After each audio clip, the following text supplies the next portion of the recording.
Je sais la fin, chercher la fin, dans la nuit, oui.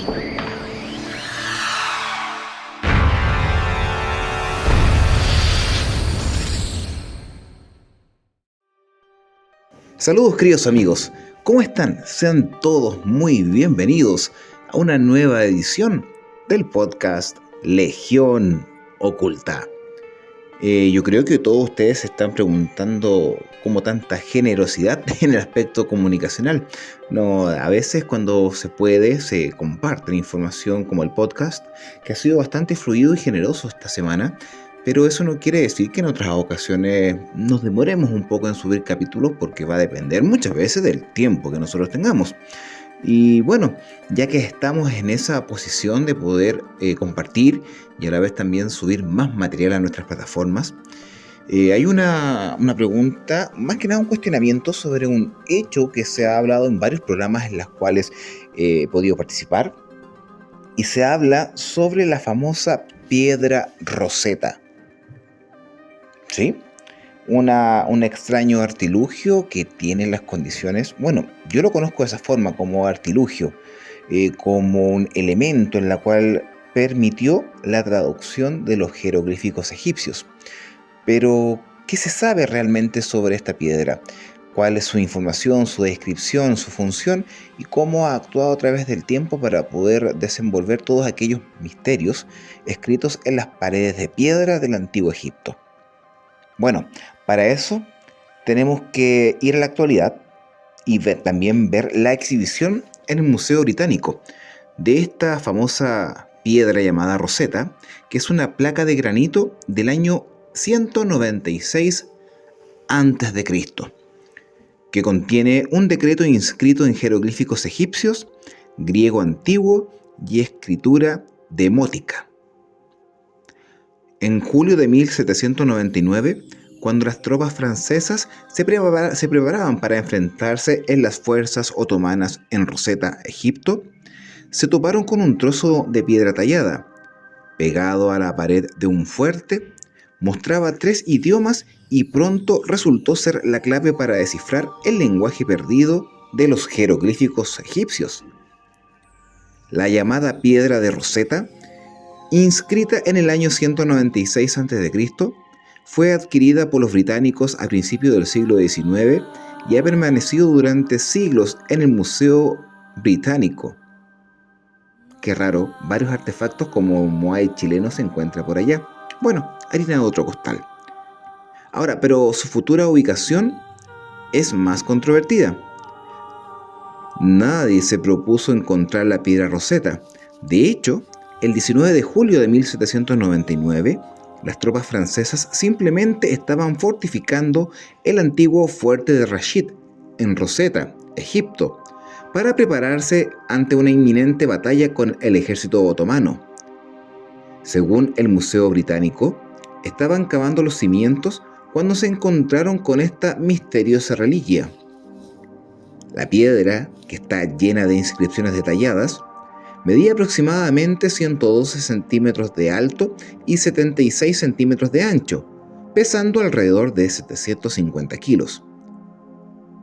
Como señala la historia, Napoleón Bonaparte había ordenado a sus soldados que buscaran objetos egipcios para traerlos a Francia, por lo que la importancia potencial de la piedra no pasó inadvertida para aquellos soldados franceses que la encontraron por mera casualidad.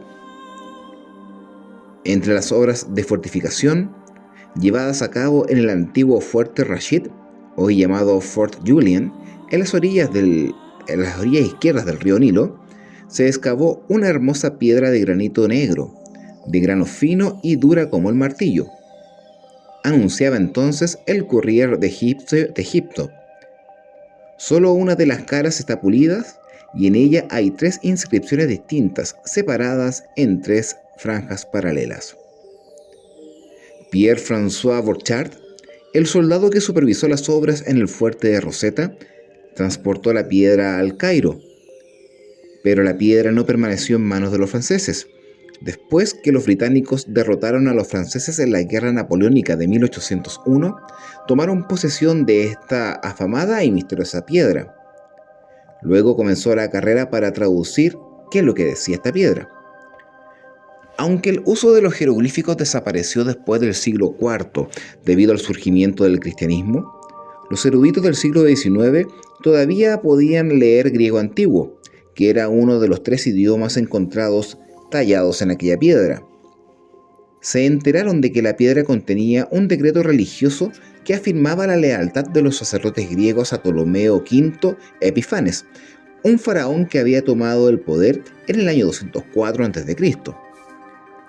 La piedra también contenía instrucciones para que se colocaran copias de la misma en templos de todo Egipto, y lo que es significativo, contenía una nota que decía que el mismo mensaje había sido inscrito en los 3 idiomas siguientes: jeroglífico, utilizados como asuntos religiosos oficiales, la escritura demótica, más informal, y el lenguaje administrativo del griego antiguo. Una vez que los eruditos lograron traducir el griego antiguo, se concentraron en comprender los jeroglíficos. Esta labor recayó principalmente en 2 hombres: el científico británico Thomas Young y el lingüista francés Jean-François Champollion.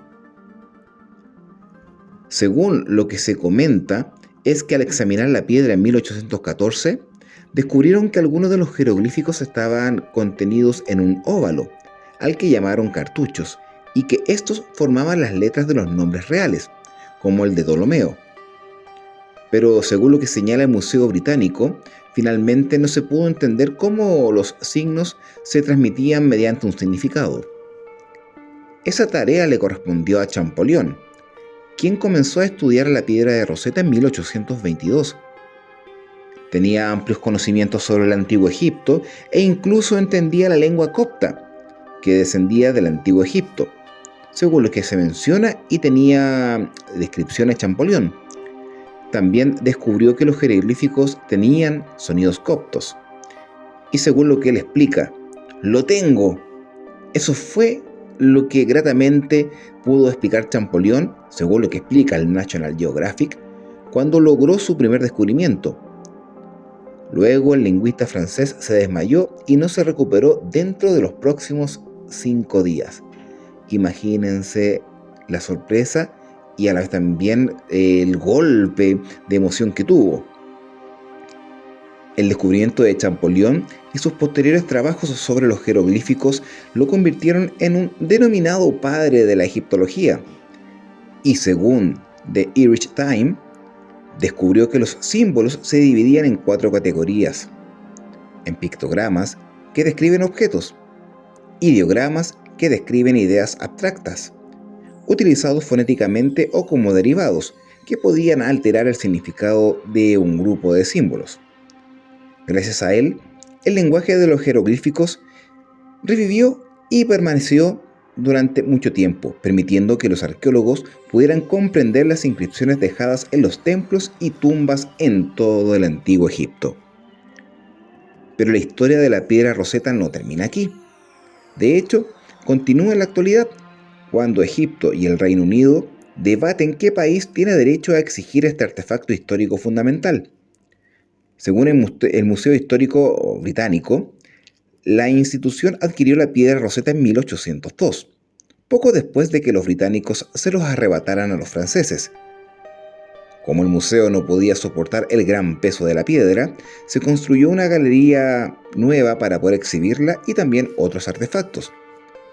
Desde entonces, salvo por un periodo de 2 años durante la Primera Guerra Mundial, la piedra de Rosetta ha permanecido en manos de los británicos. El objeto, que se exhibe en el Museo Británico, atrae a unos 6 millones de visitantes al año. Pero algunos egipcios creen que ya es hora de que el Reino Unido devuelva la piedra a su lugar original, o sea, a Egipto. Según Art News, el ex ministro de Antigüedades egipcio Zahi Hawass ha estado presionando para que se devuelva la piedra de Rosetta desde Reino Unido, así como el busto de la reina Nefertiti desde Alemania y un techo esculpido con el zodiaco desde Francia. Según lo que dijo Hawass a National Geographic es lo siguiente: creo que esos 3 objetos son únicos y que su origen debe estar en Egipto. Recopilamos todas las pruebas que demuestran que estos 3 objetos fueron robados de Egipto. También añadiendo que la piedra de Rosetta es el ícono de la identidad egipcia. El Museo Británico no tiene derecho a mostrar este artefacto al público.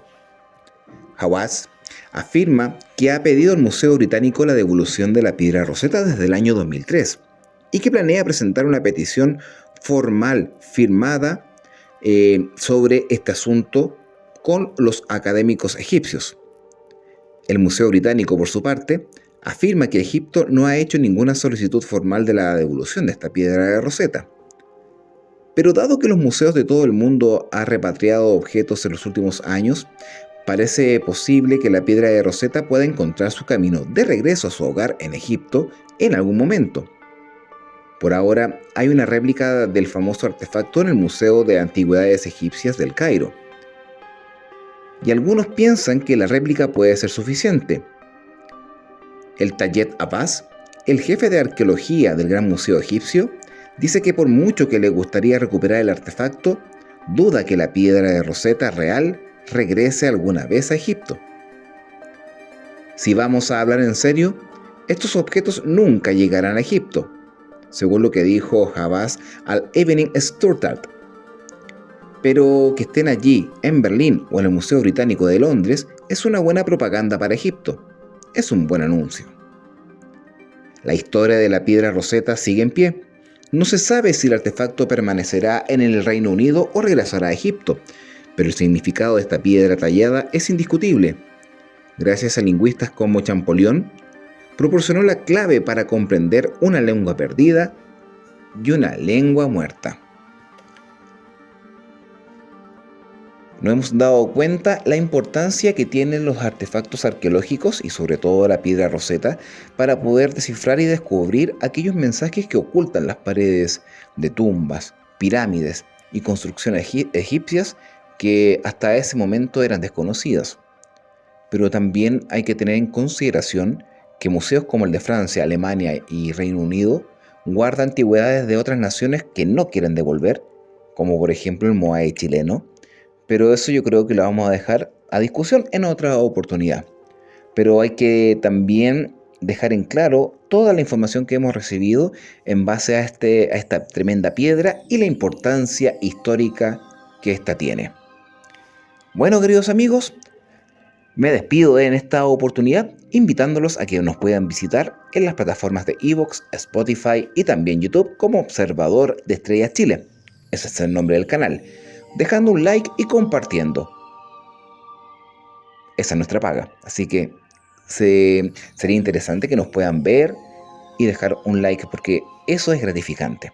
Bueno, soy Mario González, Capitán UFO, y me despido en esta ocasión del podcast Legión Oculta e invitándolos para que nos encontremos en otra ocasión en cualquiera de nuestras plataformas con cualquier otra temática, sobre todo aquellas que tanto les encanta a todos ustedes. Chao, que estén muy bien.